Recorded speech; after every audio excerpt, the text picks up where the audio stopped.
بسم اللہ الرحمن الرحیم۔ السلام علیکم میرے پیارے ہم وطنوں۔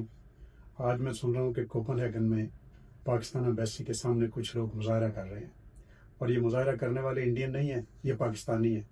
اور میں حیران ہوں کہ ہمیں شرم نہیں آتی کہ ہم اپنے ہی سفارتخانے کے سامنے کھڑے ہو کر پاکستان کے خلاف باتیں کریں، اور ہم لوگوں کو کیا دکھانا چاہتے ہیں۔ دیکھیں، مسائل ہوتے ہیں، قومیں آپس میں بات کرتی ہیں، اپنے وطن میں بیٹھ کے بات کرتی ہیں اور مسائل حل کرتی ہیں۔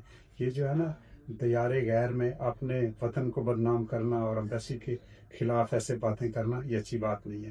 اور جو بھی لوگ باہر سے آ کر آپ کو ساتھ لے کر وہاں جا رہے ہیں نا، میں سمجھتا ہوں کہ یہ اچھا نہیں کر رہے، اور آپ کو بھی خیال ہونا چاہیے کہ ایمبیسی ہماری ہے، اپنے وطن کے خلاف ہم ایسی حرکتیں نہیں کریں گے۔ میری آپ سے اپیل ہے کہ آپ اس سے دور رہیں، اور جو لوگ باہر سے آ کر شرارتیں کر رہے ہیں نا، انہیں بھی دور رکھیں۔ اچھا اسی میں ہے، باقی ہم سب ایک ہیں۔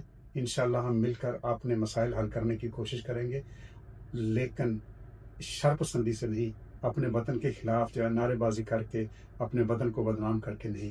انشاءاللہ ہم مل جل کر اپنے مسائل حل کریں گے، اور میں چاہتا ہوں کہ آپ ایمبیسی کے سامنے مظاہرے نہ کریں جو مظاہرے کر رہے ہیں پاکستان ایمبیسی کے سامنے۔ اس سے پہلے بھی کیا تھا، آج بھی میں پہلے بھی ان کی مذمت کر چکا ہوں، اور آج بھی ان کی مذمت کرتا ہوں۔ پاکستان سوسائٹی ڈنمارک بالکل ان چیزوں سے آپ کو دور رہنے کی اپیل کرتی ہے، اور ایسا نہ کریں پلیز۔ شکریہ۔